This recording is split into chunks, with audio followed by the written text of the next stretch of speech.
आज आपण खेळाडूंच्या आरोग्यासाठी अत्यंत महत्त्वाचे अशा विषयावर चर्चा करणार आहोत. ते आहे खेळाडूंसाठी रक्त तपासणीचे महत्त्व. ॲथलीट्स 2-3 प्रकारचे असतात. काही प्रोफेशनल ॲथलीट्स असतात, एन्ड्युरन्स ॲथलीट्स असतात, काही रिक्रिएशनल ॲथलीट्स असतात. आपल्या क्लबमध्ये काही एन्ड्युरन्स ॲथलीट्स आहेत आणि मेनली रिक्रिएशनल ॲथलीट्स आहे तुमच्या माझ्यासारखे. प्रोफेशनल ॲथलीट्सची ॲनाटॉमी, फिजिओलॉजी पूर्णपणे वेगळी असते आणि रिक्रिएशनल ॲथलीट्स मेनली फिटनेससाठी, त्यांच्या हेल्थसाठी, खेळायला प्रोत्साहन मिळावे म्हणून किंवा त्यांची हौस आहे म्हणून खेळतात. त्याच्यामध्ये त्यांची फिजिओलॉजी डिफरंट असल्यामुळे त्यांचे ब्लड टेस्ट वर्क पण डिफरंट असतात आणि त्यांच्यामध्ये एन्ड्युरन्स ॲथलीट्स स्पेशली जेव्हा परफॉर्मन्स करण्याचा प्रयत्न करतात, ट्रेनिंग करण्याचा प्रयत्न करतात, तेव्हा ती ऑप्टिमल आहे का नाही, ती ट्रेनिंग आपण बरोबर घेतो आहे, त्याची रिकव्हरी प्रॉपर होते आहे का नाही, किंवा त्या ट्रेनिंगमधून आपल्याला काही फायदा मिळतो आहे का नाही, किंवा ते जर परफॉर्मन्स प्लॅट्यू किंवा एखाद्या परफॉर्मन्स लेवलला स्टक झाले असतील, त्यांचा परफॉर्मन्स एका लेवलनंतर वाढत नसेल, तर त्याचं काय कारण असू शकतं हे फाइंड आउट करण्यासाठी ब्लड टेस्ट वर्क हे खूप हेल्प करतं. ह्याच्यानी आपल्याला एक ॲक्शनेबल डेटा म्हणजे तर समजा आयर्न डेफिशियन्सी असेल तर काय होतं, आयर्न डेफिशियन्सी अनिमिया होतं. पण इनफॅक्ट त्याच्या आधी काय सुरू होतं, तुमचं हिमोग्लोबिन, जर सगळ्यांनाच माहिती की आयर्न डेफिशियन्सी आपण कसं कळतं की जेव्हा हिमोग्लोबिन कमी होतं.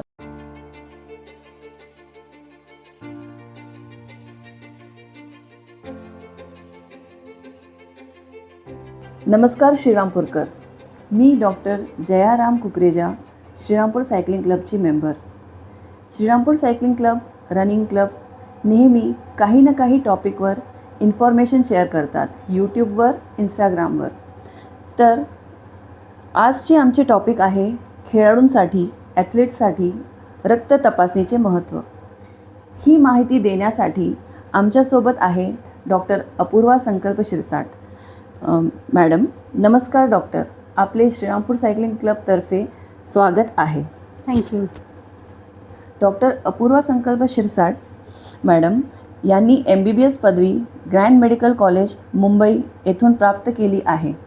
तसेच MD पॅथॉलॉजी पदवी MGM मेडिकल कॉलेज औरंगाबाद येथून प्राप्त केली आहे.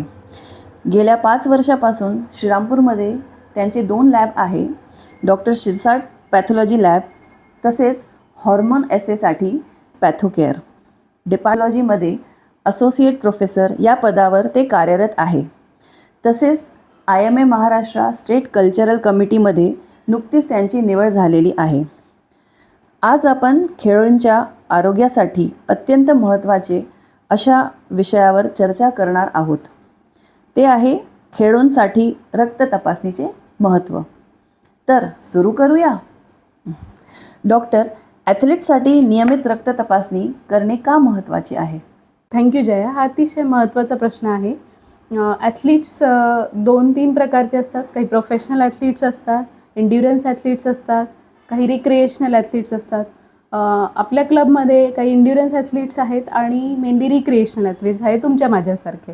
प्रोफेशनल ॲथलीट्सची ॲनाटॉमी, फिजिओलॉजी पूर्णपणे वेगळी असते आणि रिक्रिएशनल ॲथलीट्स मेनली फिटनेससाठी, त्यांच्या हेल्थसाठी, खेळायला प्रोत्साहन मिळावे म्हणून किंवा त्यांची हौस आहे म्हणून खेळतात.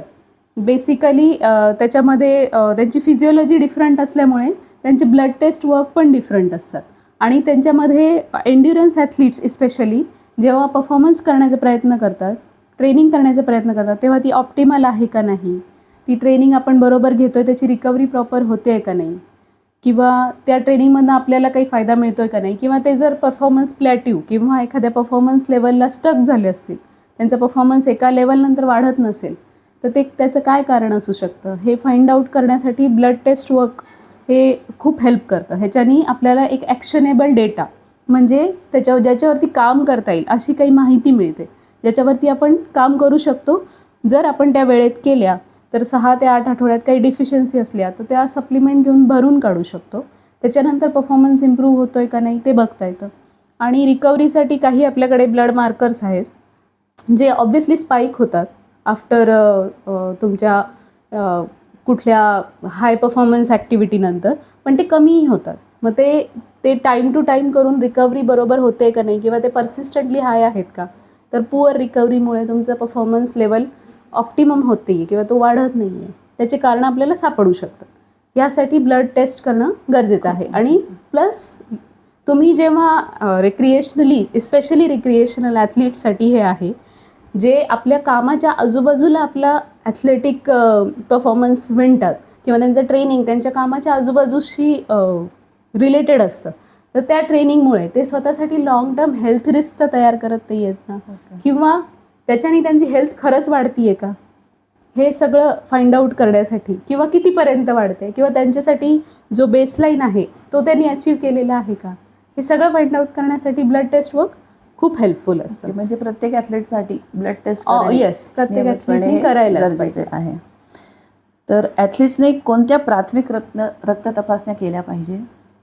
सगळ्यात प्राथमिक तर आपल्याला माहिती आहे, जशा स्पेशली कंपनीजकडनं दिल्या जातात की रुटीन फुल बॉडी चेकअप वगैरे, तशा तपासण्या युजली उपयोगाच्या नसतात ॲथलीटसाठी, किंवा नॉर्मल व्यक्तीसाठी एका फक्त सायकोलॉजिकल रिलीफसाठी ॲक्च्युली त्या असतात, पण स्पेशली ॲथलीटसाठी ते ॲप्लिकेबल नाही. जेव्हा ॲथलीट्स बेसलाईन काही टेस्टिंग करायला जातात तेव्हा त्यांनी एक CBC म्हणजे कम्प्लीट ब्लड काउंट ही टेस्ट, त्याच्यामध्ये हिमोग्लोबिन, WBC काउंट आणि प्लेटलेट काउंट असतो, आणि त्याच्यासोबतच आयर्न स्टडीज ही महत्त्वाची टेस्ट करायला पाहिजे. आयर्न स्टडीजमध्ये सिरम आयर्न लेवल, फेरिटिन आणि टोटल आयर्न बाइंडिंग कपॅसिटी हे असतं. अजून व्हिटॅमिन्समध्ये व्हिटॅमिन B12, व्हिटॅमिन D, हॉर्मोन्समध्ये थायरॉईड फंक्शन टेस्ट, जर शक्य झालं तर फ्री थायरॉईड फंक्शन टेस्ट, किंवा ॲटलिस्ट TSH म्हणजे थायरॉईड स्टिम्युलेटिंग हॉर्मोन, मग टेस्टोस्टेरॉन, अजून कॉर्टिसॉल, आणि जर तुम्ही इंड्युरन्स ॲथलीट असाल, स्पेशली रनर्स, तर क्रिएटिनिन कायनेज हे उपयोगी पडतं. CK NAC नावाची एक टेस्ट असते. अजून रुटीनली बेसलाईन चेकसाठी ग्लुकोज आणि ग्लुकोजसोबत HbA1c, लिपिड प्रोफाईल टेस्ट, ह्या एवढ्या टेस्ट तरी केल्या पाहिजेत. आणि फिमेल ॲथलीट्सनी त्याच्यासोबत इस्ट्रोजेन आणि म्हणजे इस्ट्राडायॉल आणि प्रोजेस्ट्रॉन या टेस्ट जर ॲड केल्या तर त्यांच्या परफॉर्मन्स एलिव्हेशनमध्ये त्यांना खूप इम्पॉर्टंट माहिती मिळते. एवढ्या टेस्ट बेसलाईन म्हणून सुरुवातीला केल्या पाहिजे. आता हे सगळ्या तपासणी करायचे आहे, पण त्यांचं महत्त्व काय आपण हे जाणून घेऊया. तर हेमोग्लोबिनची कमतरता असल्यामुळे खेळाडूंच्या कामगिरीवर काय परिणाम होतो का? सगळ्यात जास्त परिणाम ॲथलीट्सच्या परफॉर्मन्सवर जर होत असेल तर तो आयर्न डेफिशियन्सीचा होतो. आयर्न हे बॉडीमध्ये आपल्या हिमोग्लोबिनसाठी इम्पॉर्टंट आहे, आणि हिमोग्लोबिन ऑक्सिजन डिलिव्हरीचं काम करतं. जेव्हा आपण एखादा परफॉर्मन्स करतो, जसं की सायकलिंग, रनिंग, स्विमिंग, या सगळ्यामध्ये मसल्सला ऑक्सिजन डिलिव्हरी मिळणं गरजेचं आहे, तेव्हा ते मसल्स ऑप्टिमम लेवलला काम करू शकतात. म्हणजे तो तुमचा परफॉर्मन्स आहे तो मसल्सवरतीच डिपेंडंट आहे, त्याला जेवढे ऑक्सिजन मिळेल तेवढ्या प्रमाणात ते तुमच्यासाठी फास्ट ॲक्टिव्हिटी करू शकतात. तर समजा आयर्न डेफिशियन्सी असेल तर काय होतं, आयर्न डेफिशियन्सी अनिमिया होतो, पण इनफॅक्ट त्याच्या आधी काय सुरू होतं, तुमचं हिमोग्लोबिन, जर सगळ्यांनाच माहिती की आयर्न डेफिशियन्सी आपण कसं कळतं की जेव्हा हिमोग्लोबिन कमी होतं, पण हिमोग्लोबिन कमी होण्याच्या आधी बॉडीमध्ये जे आयर्न स्टोअर्स आहेत ते आधी कमी होत राहतात, आणि नंतर ते हिमोग्लोबिनवरती रिफ्लेक्ट होतं. त्यामुळे फक्तच CBC करणं हे पुरेसं नाही, किंवा फक्त हिमोग्लोबिन बघणं हे पुरेसं नाही. बेसलाईनसाठी सुद्धा जेव्हा तुम्ही टेस्ट करता तेव्हा त्याच्यासोबत आयर्न स्टडीज ॲड करणं गरजेचं आहे. का बरं? कारण आयर्न जे आहे, there is a word called ferrochronology, म्हणजे आयर्न हे एंडोक्रायनॉलॉजी सिस्टीमवरती पण काम करतं. आपली जी बॉडीमधलं जे प्रोफेशनल ॲथलीट्स असतात, जे मी म्हटले की जे फुल टाईम फक्त ॲथलेटिक परफॉर्मन्ससाठी काम करतात, जे त्यांचं प्रायमरी करिअर आहे, त्यांच्यामध्ये आणि रिक्रिएशनल ॲथलीट्समध्ये मेन फरक हा आहे की प्रोफेशनल ॲथलीट्स जेव्हा परफॉर्मन्स करतात तेव्हा ते फॅट स्टोरेज यूज करतात, ना की ग्लायकोजेन स्टोरेज. आणि रिक्रिएशनल ॲथलीट्समध्ये सुरुवातीला ग्लायकोजेन यूज केलं जातं, आणि ग्लायकोजेन स्टोरेज हे कायम लिमिटेड असतं, ते लवकर डिप्लीट होतं. त्यामुळे त्यांचा परफॉर्मन्सचा जो प्लॅट्यू किंवा जो संपण्याची जी लेवल आहे, एक्झॉशन लेवल, ती लवकर हिट होते. इनफॅक्ट एंड्युरन्स किंवा प्रोफेशनल ॲथलीट्समध्ये जेव्हा ते फॅट यूज करतात तेव्हा ती येत नाही, कारण व्हर्च्युअली फॅट्सचं स्टोरेज आपल्याकडे खूप भरपूर असतो. मग हे सगळं होण्यासाठी आयर्न डेफिशियन्सी जर असेल तर तुमचं फॅट हे स्टोरेज रूपात जातं ते आणि बॉडी ग्लायकोजन यूज करण्याचा प्रयत्न करते. तर आयर्न डेफिशियन्सी तुमच्या परफॉर्मन्सवर अशा प्रकारे पण इफेक्ट करते. तर ही सुरुवातीलाच आयडेंटिफाय करणं खूप गरजेचं आहे. आणि specially athletes over 40 years of age आणि फिमेल ॲथलीट्स ज्यांना मेन्स्ट्रुएशनमधनं आयर्न लॉस होतो आणि त्यांना रुटीनली पण फिमेल्सचं जे आयर्न स्टोअर्स असतात ते कमी असतात. तर त्यामुळे नुसतंच हिमोग्लोबिन करणं हे पुरेसं नाही. त्यासोबत आयर्न स्टडी ज्याच्यामध्ये सिरम आयर्न, फेरेटिन लेवल्स आणि टोटल आयर्न बाइंडिंग कपॅसिटी आहे. तर जेव्हा हिमोग्लोबिन नॉर्मल असेल आणि तुमचं सिरम आयर्न कमी असेल किंवा फेरेटिन कमी जास्त असं काही आउट ऑफ रेंज होत असेल त्यावेळेस तुम्हाला तुमच्या दिस is what is actionable data. त्यावेळेस तुम्ही तुमच्या बॉडीला आयर्न सप्लिमेंट देऊ शकता किंवा आयर्न ओव्हरलोड असेल तर तो पण आयडेंटिफाय करता येतो. पण आयर्न ओव्हरलोड पण परफॉर्मन्ससाठी चांगला नाही. त्यामुळे HB आणि आयर्न स्टडीज दोन्ही करणे. तर हे फेरेटिन आणि TIBC काय आहे ॲक्च्युली, थोडं डिटेल माहिती. फेरेटिन हे एक इन्फ्लॅमेटरी मार्कर पण आहे. बॉडीमध्ये आयर्न स्टोर्सचं पण दर्शवण्याचं काम ते करतं. ही एक साधी टेस्ट आहे. ह्याच्यामध्ये फक्त सिरम घेतला जातो, सिरम फेरेटिन लेवल चेक केलं जातं. पण तुम्ही जर रिपोर्ट्स बघितले असतील तर रिपोर्ट्समध्ये बऱ्याच वेळा हे आयर्न स्टोर्स किंवा हे जे फेरेटिन लेवल्स असतात ते जे 13 to 500 असं नॉर्मल रेंज दिलेली असते. म्हणजे 13 ते 500 पर्यंत नॉर्मल रेंज आहे असं दिलेलं असतं. हे काही खोटं नाही आहे. एखाद्या सिडेंटरी लाईफस्टाईलवाल्या पेशंटसाठी ही लेवल ओके आहे, पण ॲथलीटसाठी ही लेवल ओके नाही. फिमेलमध्ये 13 ते 500, मेलमध्ये 30 ते 600 500 असे लेवल्स दिलेले असतात. पण ऑप्टिमम लेवल ही ॲटलिस्ट 50 तरी पाहिजे, 50च्या पुढे तरी पाहिजे. 50 ते 150 ही एका ॲथलीटच्या परफॉर्मन्ससाठी ऑप्टिमम लेवल आहे. 150च्या पलीकडे गेलं तर समजायचं की आयर्न ओव्हरलोड होतो. आयर्न ओव्हरलोडमुळे पण तुमच्या मसलवर ताण येऊ शकतो, परफॉर्मन्सवरती परिणाम होऊ शकतो. आणि कमी असल्यावर काय होतं ते आपण आधीच बघितलं. आयर्न डेफिशियन्सीचं पिक्चर तयार होतं. TIBC is total iron binding capacity. ही दर्शवते की तुमच्या RBCची आयर्नला बाइंड करण्याची किती ॲव्हिडिटी आहे. ती ऑब्व्हियसली वाढते जेव्हा आयर्न डेफिशियन्सी असते. त्यामुळे TIBC जर 400च्या वर गेलं तर ते दर्शवतं की आयर्न डेफिशियन्सी अनिमिया हा इम्पेंडिंग आहे. जरी हिमोग्लोबिन नॉर्मल असलं तरीही आयर्न डेफिशियन्सी अनिमिया होत आहे. तर TIBC वाढलेलं असलं तर ते जर नॉर्मल रेंजमध्ये असलं म्हणजे 400च्या खाली, आयडियली 300च्या आसपास असलं तर TIBC इज नॉर्मल. म्हणजे haemoglobin, Serum ferritin, TIBC, iron levels हे सगळे गरजेचे आहे. तर विटॅमिन B12 आणि विटॅमिन D ह्या तपासणी करण्याची गरज आहे का? हो, अगदीच गरज आहे. विटॅमिन B12 आणि D ह्या नॉर्मल बेसिक लाईफस्टाईलसाठी सुद्धा इम्पॉर्टंट विटॅमिन्स आहे. जेव्हा आपण आपलं नॉर्मल हेल्थ चेक करतो तेव्हा पण एका ॲथलीटसाठी ह्याचं महत्त्व अगदी डोंगरा एवढं आहे. कारण B12 हे आपल्या बॉडीमध्ये RBC फॉर्मेशनसाठी इम्पॉर्टंट आहे. RBC म्हणजे ऑक्सिजन डिलिव्हरीसाठी इम्पॉर्टंट आहे, DNA सिंथेसिससाठी इम्पॉर्टंट आहे, B12 नर्वस सिस्टीमसाठी इम्पॉर्टंट आहे. आपल्या vitamin D is not a vitamin, it acts as an hormone, it's an hormone. तर त्याच्यामध्ये आपलं इम्युन रेग्युलेशन किंवा सगळ्यांनाच माहिती आहे की बोन मिनरलायझेशनसाठी विटॅमिन D इम्पॉर्टंट आहे.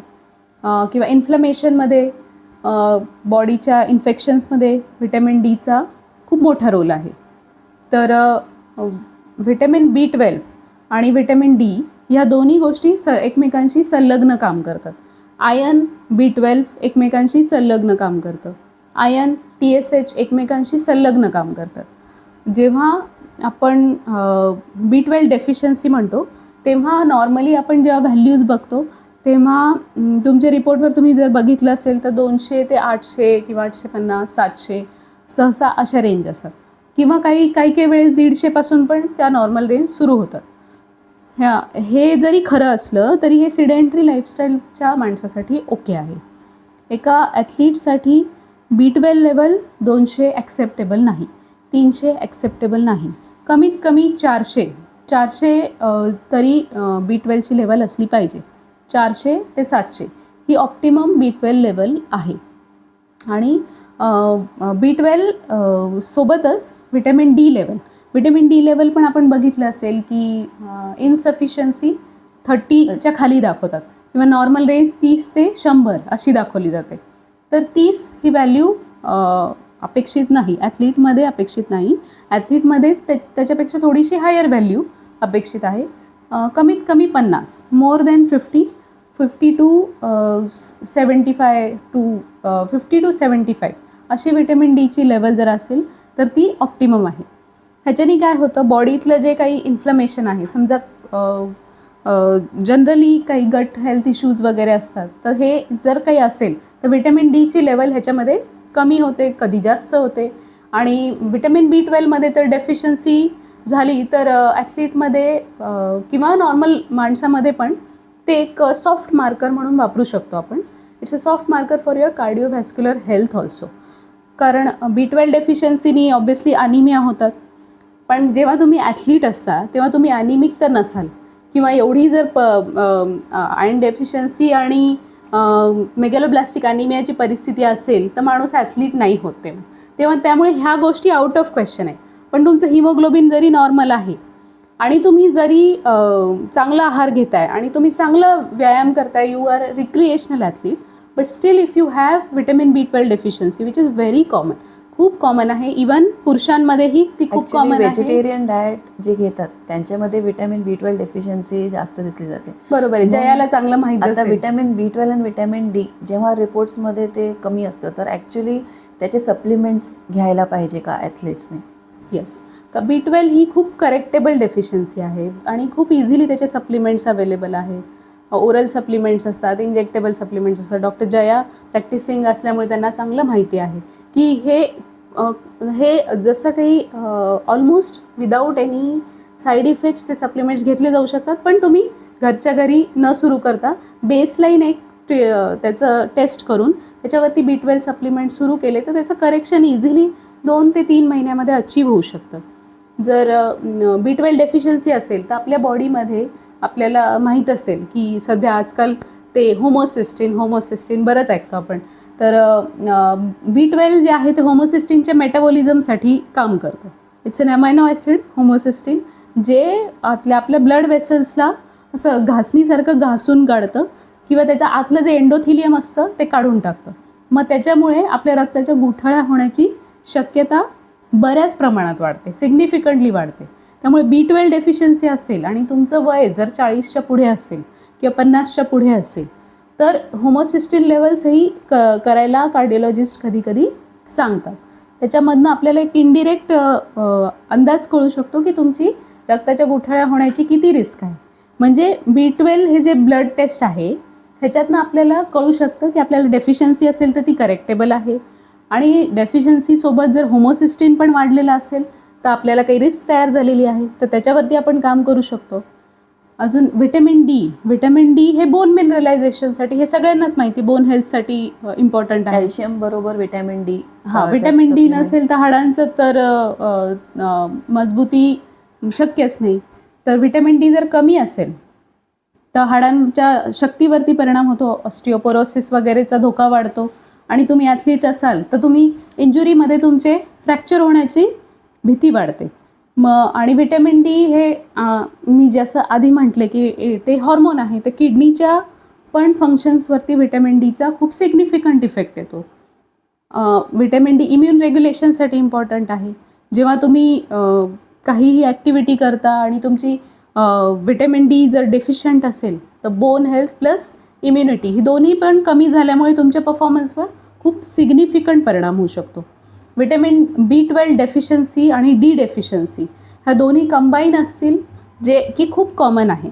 आपल्याकडे असं म्हटलं जातं की आपल्याकडे महाराष्ट्रात की आपण जिथे राहतो तिथे भरपूर ऊन आहे, आम्ही भरपूर बाहेर फिरतो, आम्हाला ऊन मिळतं, तर आम्हाला डी सप्लिमेंट्सची काय गरज आहे किंवा डी करण्याची काय गरज आहे? विटॅमिन डी करण्याची गरजच नाही आहे. एस्पेशली पुरुषांना तर असं वाटतं की आम्ही बाहेर पडतो लवकर, तर आम्हाला कोवळं ऊन मिळतं, त्यामुळे विटॅमिन डी तर डेफिनेटली कमी नसेल. पण तुम्हाला खूप आश्चर्य वाटेल, माझ्या 10 वर्षाच्या पोस्ट पी जीच्या एक्सपिरियन्समध्ये मी बघितलेलं आहे की व्हिटॅमिन डी आणि B12 डेफिशियन्सी ही खूप कॉमन आहे आणि इवन पुरुषांमध्येही ती कॉमन आहे. नॉनव्हेज खाणाऱ्या लोकांमध्ये B12 डेफिशियन्सी कमी आढळते, पण आढळत नाही असं नाही. आणि व्हेज खाणाऱ्या लोकांनी B12चं जे समजा आपण म्हणतो व्हिटॅमिन डी आणि B12 वर्षातनं 2दा 6 महिन्याला वगैरे चेक केलं पाहिजे. व्हेज खाणारे म्हणजे किंवा व्हिगन आहे ते स्पेशली, त्यांनी व्हिटॅमिन B12 तरी वर्षातनं ॲटलिस्ट 4 वेळा वगैरे केलं पाहिजे. पर्सनने बरोबर ते तपासण्या केला पाहिजे हां. आणि जर त्याच्यात कमतरता आहे तर ते करेक्ट केलं पाहिजे. हो, सप्लिमेंट घेऊन ती खूप Supplement इझिली घेऊन करेक्ट होऊ correct पण शकते. काही इंजेक्टेबल असतात, काही टॅबलेट्स असतात, ते घेऊन आपण ते करेक्शन करू शकतो. ओके, HSCRP म्हणजे काय आणि त्याचा काय उपयोग आहे? HSCRP आता आजकाल जे आपल्याकडे होल बॉडी चेकअप येतात किंवा कार्डिओवॅस्क्युलर्स कार्डिओलॉजिस्ट किंवा डॉक्टर्स जेव्हा टेस्ट सांगतात तेव्हा ते CRP सांगतात. CRP आपल्याला माहीत असेल की सी रिॲक्टिव्ह प्रोटीन हे इन्फ्लमेशनचं मार्कर आहे आणि HSCRP आहे high sensitivity C reactive protein.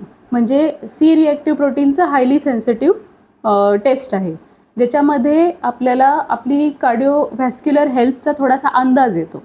हे सॉफ्ट मार्कर आहे. आयडियली तुमचं HSCRP हे 1पेक्षा कमी पाहिजे. जर तुमचं वय कमी असेल तर त्याच्यापेक्षा कमी पाहिजे. म्हणजे जर तुम्ही 18 ते 25 असाल तर 0.5च्या कमी पाहिजे. हे मेल पुरुष आणि स्त्री आहे या दोघांमध्ये वेगळं वेगळं आहे. जर तुमचं वय 40च्या पुढे गेलेलं आहे त्याचे CRPच्या लेवल थोड्या वाढतात, कारण बॉडीमध्ये थोड्याफार प्रमाणात इन्फ्लमेशन होणं नॉर्मल आहे, तेवढं होतं. त्यामुळे वयानुसार HSCRPच्या नॉर्मल लेवल पण चेंज होत जातात. तर जर तुमचं वय 40-50च्या पुढे असेल तर 1च्या आत, पण कुठल्याही वयाला सहसा 1च्या म्हणजे 1.0च्या आत HSCRP लेवल असणं गरजेचं आहे. का? कारण जर ते वाढलेलं असलं तर ह्याचा अर्थ असा आहे की बॉडीमध्ये काही इन्फ्लमेशन आहे किंवा कुठलं इन्फेक्शन आहे किंवा बॉडीची पुअर रिकव्हरी होत आहे.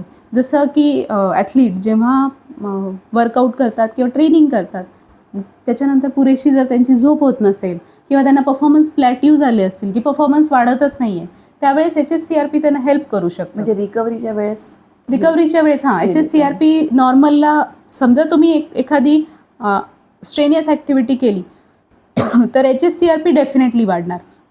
तुम्हाला जर सर्दी जरी झाली किंवा एखाद दिवशी तुम्ही रात्री झोपलेले नसाल व्यवस्थित, म्हणजे ओव्हर ट्रेनिंग जे ॲथलीट्स ओव्हर ट्रेनिंग जे करतात त्यांच्यात HSCRP वाढलेलं असतं. जर तुम्ही झोपलेली नसाल तरीसुद्धा HSCRP वाढू शकतं. समजा तुम्ही टेस्ट केली आणि ती वाढून आली तर लगेचच घाबरण्याचं कारण नाही. पण ह्या सगळ्या गोष्टी लक्षात घेता बेसलाईन एक रीच करून HSCRPची आपली बेसलाईन व्हॅल्यू फाइंड आउट करण्यासाठी त्यासाठी तुम्ही जे हार्ड ट्रेनिंग करता त्याच्यानंतर सहसा 3 दिवसांनी HSCRP करा. त्यावेळेस तुम्हाला तुमची बेसलाईन लक्षात येते. मग ट्रेनिंगच्या वेळेस ट्रेनिंग केल्यानंतर 24 तासाच्या आत जर तुम्ही HSCRP केलं तर ते डेफिनेटली वाढलेलं येणार. पण ते किती वाढलेलं असू शकतं? 1 ते 5 किंवा सहसा मॅक्सिमम 10च्या आत असायला पाहिजे. जर ते खूप सिग्निफिकंटली वाढलं असेल तर ह्याचा अर्थ तुमच्या मसलला काही इंजुरी पण झालेली असू शकते किंवा ओव्हर ट्रेनिंग झालेली आहे. आणि नंतर जे 24 तासात वाढलेलं आहे ते 72 आवर्समध्ये कमी पण होत राहतं. तर ते तसं होत नसेल, ते परसिस्टंटली वाढलेलं आहे, म्हणजे कंटिन्युअसली वाढलेल्याच लेवल्स तुमच्या दिसत आहेत समजा 1 आठवड्यानंतर 2 आठवड्यानंतर, तर ह्याचा अर्थ आहे की पुअर रिकव्हरी होते किंवा ओव्हर ट्रेनिंग होते. तुमच्या स्वतःच्या हिस्ट्रीवरती तुम्ही त्या बेसिसवरती निर्णय घेऊ शकता त्याच्यावरती HSCRP वरनं. म्हणजे ओव्हर ट्रेनिंगमध्ये रक्त तपासणीमध्ये काही बदल होतात. ओव्हर ट्रेनिंग जेव्हा ॲथलीट्स ओव्हर ट्रेन करतात, जास्त ट्रेनिंग केली, जास्त रनिंग केली, हां डेफिनेटली होतात. ओव्हर ट्रेनिंग जर झाली तर एक ओव्हर ट्रेनिंग सिंड्रोम होऊ शकतो, ज्याच्यामध्ये तुमचे HSCRP लेवल्स वाढलेले असतात, कॉर्टिसॉल लेवल्स वाढलेले असतात, टेस्टोस्टेरॉन लेवल्स कमी होतात, फिमेल ॲथलीट्समध्ये इस्ट्रोजेन प्रोजेस्ट्रॉन लेवल्स कमी होतात आणि तुम्हाला आयर्न डेफिशियन्सीचा धोका जास्त वाढतो. ओव्हर ट्रेनिंगमध्ये असं आहे की इंजुरीचा पण धोका आहे आणि पुअर रिकव्हरी आहे. पुअर रिकव्हरीचं पण धोका आहे. जर पुअर रिकव्हरी असेल म्हणजे तुमची पुरेशी झोप होत नसेल किंवा तुम्ही पुरेसा आराम करत नसाल किंवा पुरेसे इंटरवल घेत नसाल ट्रेनिंगमध्ये, तर कंटिन्युअसली मी आधी जसं सांगितलं तसं HSCRP लेवल वाढतात. मग बॉडीमध्ये मसल्सला जो स्ट्रेस होतो त्याच्यामुळे आपल्या बॉडीमध्ये कॉर्टिसॉल नावाचं हॉर्मोन वाढतं. कॉर्टिसॉल हे सगळ्यांनाच माहिती आहे स्ट्रेस रिलेटेड हॉर्मोन आहे. त्याची ही मॉर्निंग लेवल आपल्याला सहसा 150 ते 400पर्यंत अपेक्षित आहे.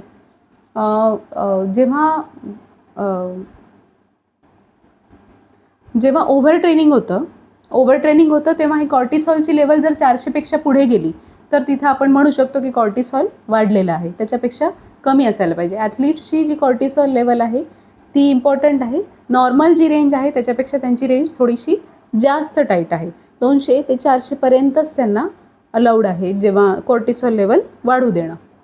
प्लस टेस्टोस्टेरॉन आता तुम्ही म्हणाल की फक्त मेल ॲथलीटसाठीच आहे का, फिमेल ॲथलीटसाठी नाही. पण टेस्टोस्टेरॉन हे दोन्ही मेल आणि फिमेलसाठी आहे. ऑल्दो त्यांच्या लेवल्स डिफरंट आहेत मेल आणि फिमेलमध्ये. मेलमध्ये अंडरस्टँडेबली टेस्टोस्टेरॉन लेवल थोड्या जास्त असतात, फिमेलमध्ये त्या कमीच असणार आहेत.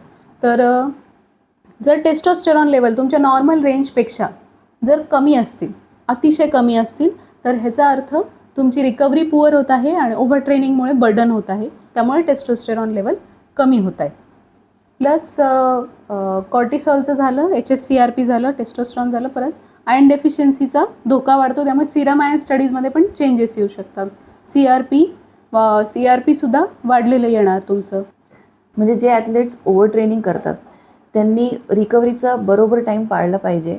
त्यांनी ते टाईम घेतलं पाहिजे आणि बरोबर नियमितपणे ते ब्लड टेस्ट केले पाहिजे, ज्याच्यामुळे आपल्याला कळणार की आपल्या बॉडीवर काही परिणाम होतो का. म्हणजे त्यानुसार आपल्याला ट्रेनिंग प्लॅन करता येणार. डेफिनेटली ह्याच्यामध्ये 3 गोष्टी आहेत की तुम्ही जर बेसलाईन फाइंड आउट करणार, मग नंतर एक मिड सीझन टेस्ट करायला पाहिजे आणि नंतर एक ऑफ सीझन टेस्ट करायला पाहिजे. तर बेसलाईन टेस्ट कधी करायला पाहिजे, जेव्हा तुम्ही पुरेशी झोप घेतलेली आहे, तुमची ॲक्टिव्हिटी तुम्ही एक 2-3 दिवसापूर्वी केलेली आहे, अल्कोहोल किंवा सिगरेटचं सेवन करायला नको, आणि सकाळचं जे मॉर्निंगचं फास्टिंग सॅम्पल आहे, रात्री जेवण केल्यानंतर 10 ते 12 तास उपाशी राहून जे सकाळचं पहिलं सॅम्पल ब्लडचं घेतलं जातं, त्यामध्ये ज्या मी सुरुवातीला सांगितल्या त्या सगळ्या टेस्ट केल्या जातात आणि त्यानुसार तुमची बेसलाईन डिसाईड होते.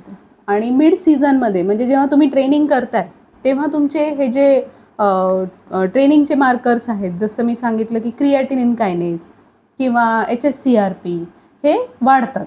मग तुमचं ट्रेनिंग किंवा स्ट्रेनियस एक्सरसाइज नंतर एक 24 तासानंतर किंवा 24 तासाच्या आत किंवा 48 तासांच्या आत एक ब्लड सॅम्पल दिलं पाहिजे, ज्यामध्ये HSCRP लेवल आणि क्रिएटिनिन कायनेज कितपत वाढतं आहे हे आपल्याला बघता येतं.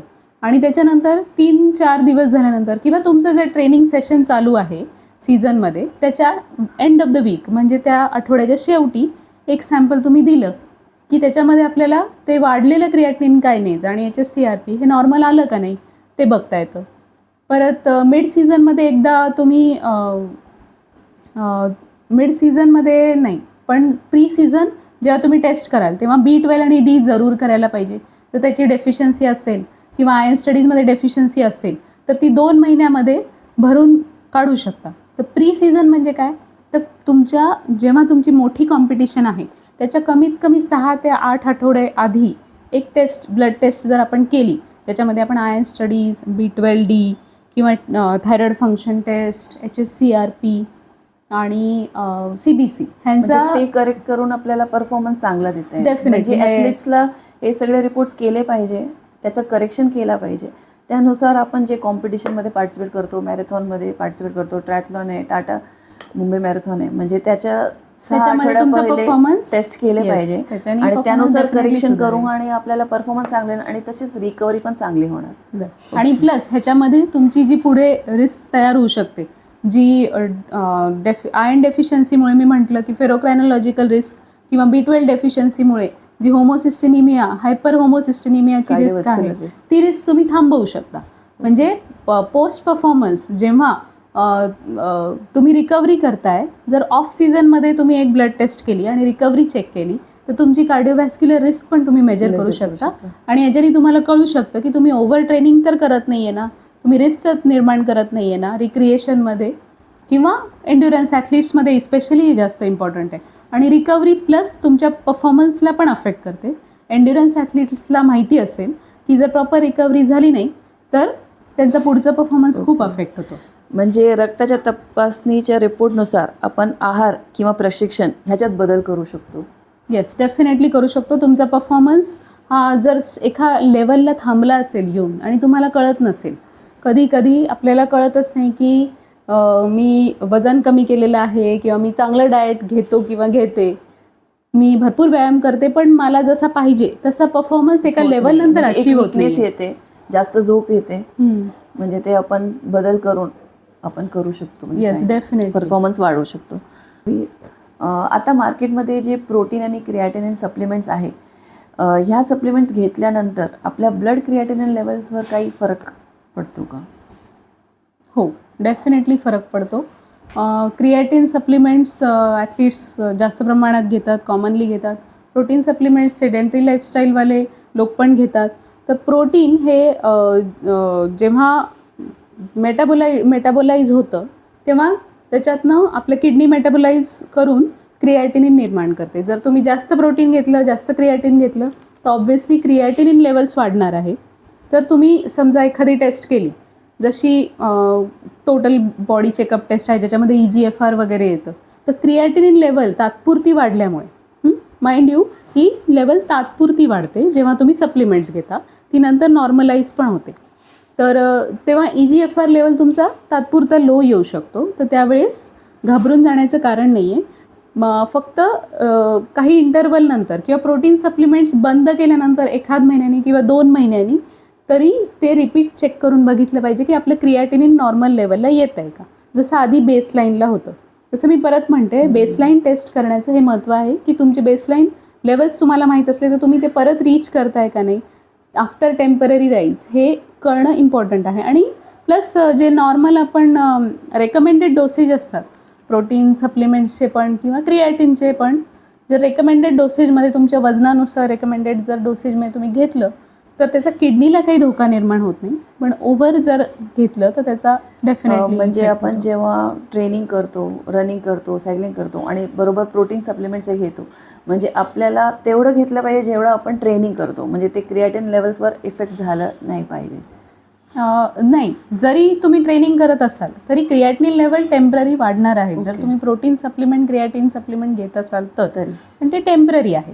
ते टेम्पररी होतं आहे का नाही ते तुमचं, जेव्हा तुम्ही सप्लिमेंट बंद करता त्याच्यानंतर जसं मी म्हटलं तसं काही दिवसांनी, 10-8 दिवसांनी किंवा 1 महिन्यानी परत एकदा क्रिएटिनिन चेक करून ते बेसलाईनला आलं असेल तर त्याचा काही किडनीला धोका नाही. पण ते जर परसिस्टंटली वाढलं असेल तर किडनीमध्ये काही दुसरा आजार उद्भवलेला आहे का हे फाइंड आउट करणं महत्त्वाचं करू शकतं. तर आपण जे काही हे ब्लड टेस्ट करतो त्याच्या काही बेसलाईन आहेत ते तुम्ही आमच्याशी शेअर करणार? हो, डेफिनेटली. बेसलाईन म्हणजे हे पुरुष आणि स्त्री ह्यांच्यामध्ये थोडं वेगळं वेगळं आहे. तर पण हिमोग्लोबिन लेवल्स जसं आपण स्त्रियांमध्ये म्हणतो की 11 ते 14पर्यंत नॉर्मल आहे, पण एका ॲथलीटसाठी कमीत कमी 12 ग्रॅम पर DL तरी हिमोग्लोबिन असायला पाहिजे, 12 ते पुढे. आणि पुरुषांसाठी 13च्या पुढे असायला पाहिजे किंवा 12च्या पुढेही चालू शकतं. मग WBC आणि प्लेटलेट काउंट जसे नॉर्मल रेंज आहे तसंच ॲथलीटसाठी काही खास फरक नाही.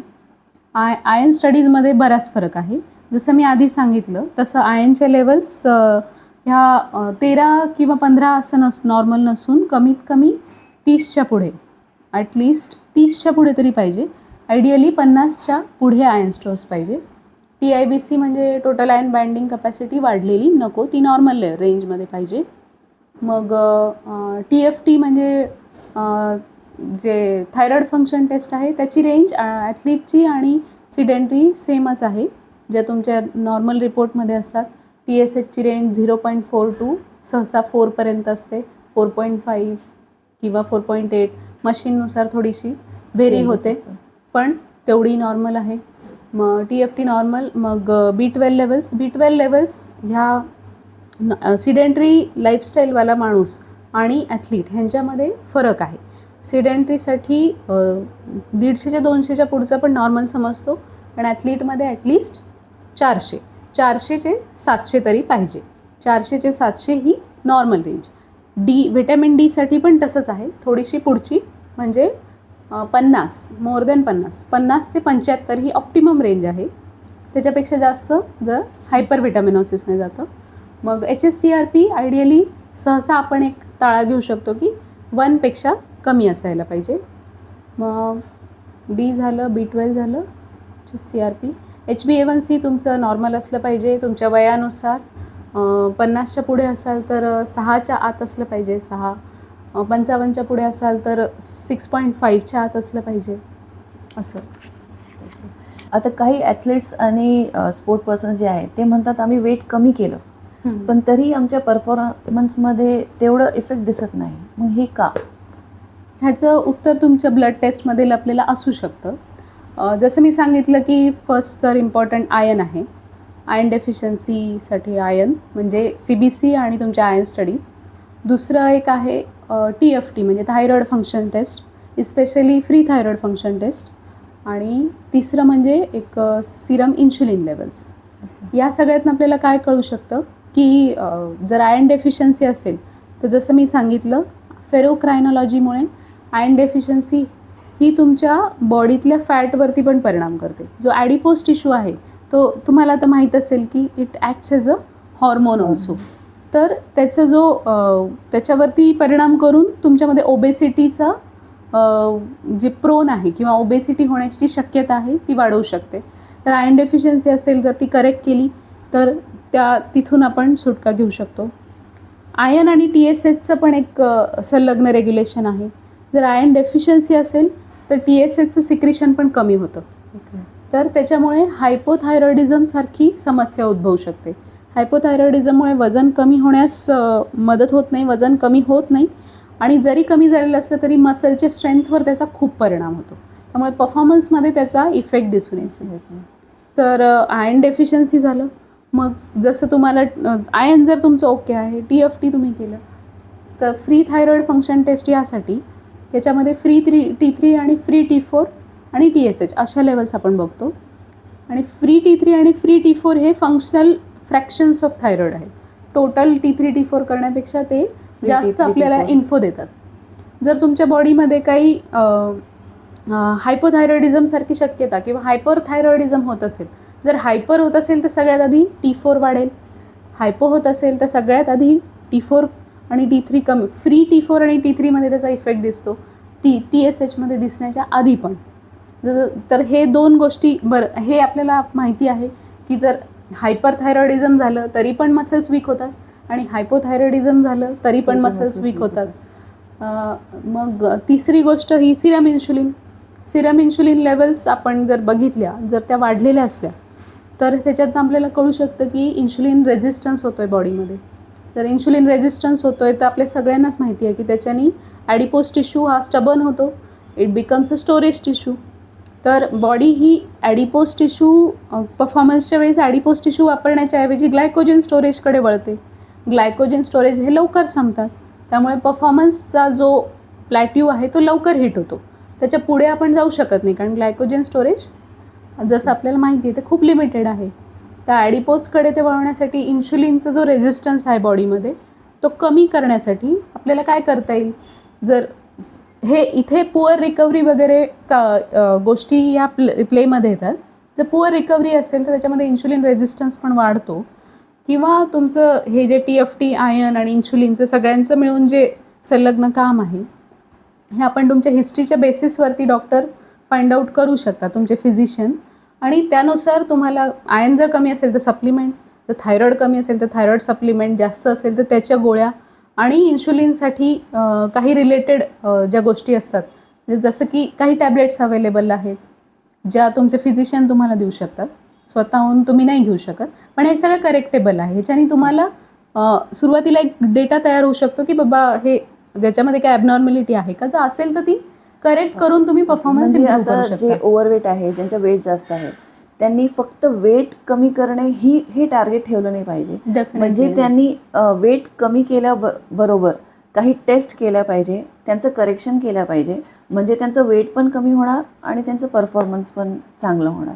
म्हणजे ब्लड टेस्ट करणे एवढे गरजेचं आहे. हो, यात एक गोष्ट राहून गेली की कॅलरी रिस्ट्रिक्टेड डाएट जेव्हा आपण घेतो वेट कमी करण्यासाठी, तेव्हा इस्पेशली B12 व्हिटॅमिनची डेफिशियन्सी होण्याची शक्यता खूप वाढते. त्यामुळे जेव्हा कॅलरी रिस्ट्रिक्टेड डाएट तुम्ही घेत आहात किंवा वजन कमी करण्याचा प्रयत्न करत आहात, तर तुम्ही ॲटलिस्ट 3 महिन्याला तरी व्हिटॅमिन B12 लेवल केलं पाहिजे. म्हणजे आपण वेट रिड्यूस करायचं प्लस परफॉर्मन्स पण चांगलं पाहिजे, त्याच्यासाठी बेसलाईन टेस्ट करायचे आणि त्याचं करेक्शन केलं गरजेचं आहे. डेफिनेटली. ओके. तर डॉक्टर, शेवटी ॲथलीट्सना आपण काय संदेश देणार? सर्व ॲथलीट्सना संदेश म्हणजे की तुम्ही प्रोफेशनल ॲथलीट असा किंवा रिक्रिएशनल ॲथलीट असा, तुमच्या फिजिओलॉजीच्या पलीकडे जाऊन तुम्ही काम करू शकत नाही.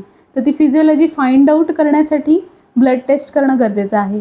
तर त्यामध्ये तुम्ही CBC, serum iron studies, vitamin B12, vitamin D, thyroid function test, HSCRP, glucose, lipid profile, HbA1c या टेस्ट कमीत कमी करून घेतल्या पाहिजेत.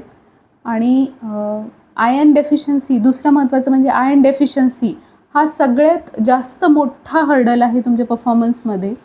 तर त्यासाठी हे जे आयर्न स्टडीज आणि CBC आहे आणि आयर्न सप्लिमेंट्स घेणं आहे, हे सगळं काम करेल.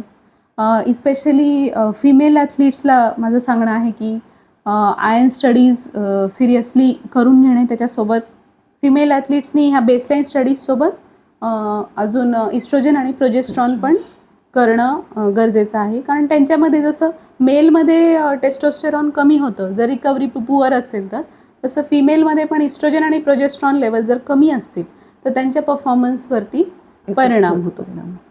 अजून तुमच्या रुटीन हेल्थसाठी वर्षातनं सारखे टेस्ट केलं पाहिजे असं काही नाही. वर्षातनं 2 वेळा 6 मंथली अशा टेस्ट केल्या तरी इनफ आहे, अनलेस तुम्हाला काही दुसरं काही फाइंड आउट स्पेशल करायचं नसेल तर.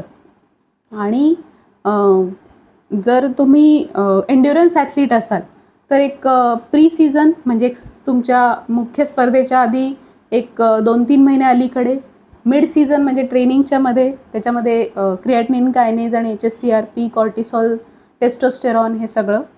आणि ऑफ सीझनमध्ये रिकव्हरीसाठी ह्याच टेस्ट परत एकदा त्याची व्हॅल्यू किती कमी झाली किती नाही बघण्यासाठी ह्या अशा प्रकारच्या 3 टेस्ट केल्या पाहिजे.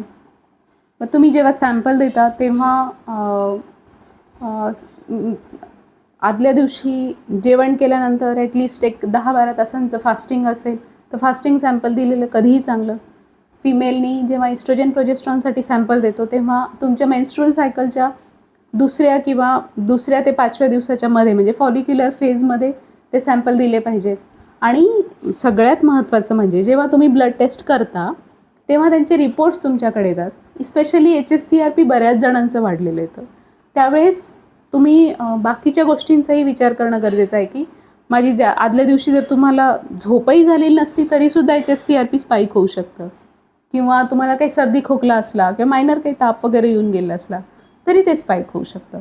तेव्हा लगेच काळजी न करता किंवा ह्या टेस्ट फेस व्हॅल्यूवर न घेता तुमच्या बाकीच्या बॉडीच्या हिस्ट्री किंवा जे काही झालेलं आहे हे सगळ्याचा विचार करून डॉक्टरांचा सल्ला घेऊन त्यानुसार सप्लिमेंट्स आणि गोळ्या घेणं हे अगदी योग्य ठरेल.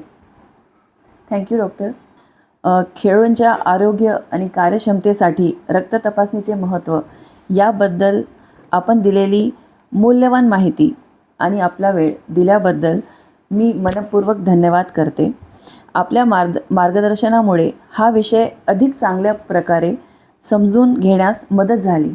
सो थँक्यू डॉक्टर अपूर्वा संकल्प शिरसाट. मला इथे येऊन बोलण्याची संधी दिल्याबद्दल मी श्रीरामपूर सायकलिंग क्लब, डॉक्टर संकेत मुंदडा सर, डॉक्टर जया कुकरेजा माझी मैत्रीण आणि श्री सौरभ मित्र सर यांचे मनापासून आभार मानते. Thank you so much.